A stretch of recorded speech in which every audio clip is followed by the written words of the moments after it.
What did you think? Yeah, I think similar to 2016, your view of the debate really depended on your view of the candidate. In 2016, the Clinton supporters saw that her debates with Donald Trump were clear, that she had won. There was no question about it. The Trump supporters in 2016 felt similarly in that he had clearly won. It really was a Rorschach test of sorts, and your view of the debate depended on your view of the candidate. And I think it's similar now in 2020, except I think one winner in all of this was clear, and that was chaos. I think, and one loser as well was clear, and that was the U.S. voter. There really was not a lot of substance to the debate, and it was just a lot of back and forth, a lot of loud voices, and in some ways, it sort of was reflective of where the U.S. political climate is these days. Let's go through a few different parts of it. First of all, in terms of, well, how at times unedifying it was. This was a bit of the back and forth, just a little sample we've taken out. Vote now. Make sure you, in fact, let people know you're a senator. I'm not going to answer the question because the question is radical left. Will you shut up, man? Listen, who is on your list, Joe? Who's on your list? Gentlemen, I think this is so unprecedented. He's going to pack the court. We have ended this segment. Couple of interesting elements to this. First of all, we saw the Joe Biden tactic of going down the camera. Your thoughts on that, but also the fact that, you know, when it came to the Supreme Court issue for Joe Biden, whether or not he'll take this advice to stack the court, be a pretty radical step, just as this was sort of something that might be drilled down upon, almost he was let off the hook by Donald Trump interrupting.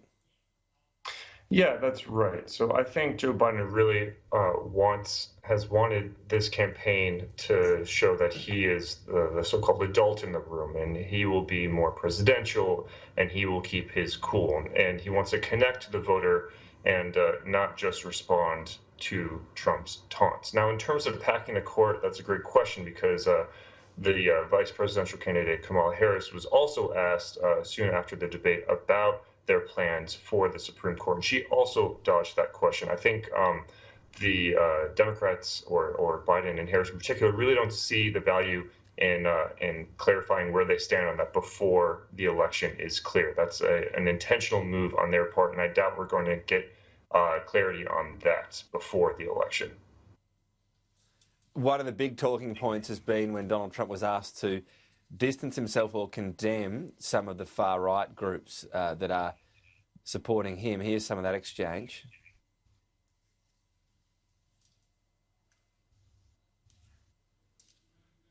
I would say almost everything I see is from the left wing, not from the right wing. So what are you saying? I'm willing to do anything. I want to see peace. Then do it, sir. Say it. Do it. Say it. Do you want to call him? What do you want to call him? Give me a name. Give me a white name. Supremacists and who would white you like me to condemn? White supremacists and right Proud Boys. Stand back and stand by. But I'll tell you what. Somebody's got to do something about Antifa and the left. So that was him last night. The pivot he kept talking about were Antifa as well. Let's just play a bit of Donald Trump this morning. Antifa is a real problem because the problem is on the left. And Biden refuses to talk about it. He refuses to issue the words law and order. You saw that last night when he choked up. He can't say the words because he'll lose the rest of the left. So he's got to condemn Antifa. Antifa is a very bad group. A couple of points here. I mean, incredible the language used by Donald Trump to say stand down and stand by and pivot to Antifa. Surely he knows what he was doing here. But also Joe Biden says, well, Antifa's not really a group. Well, there are Antifa groups.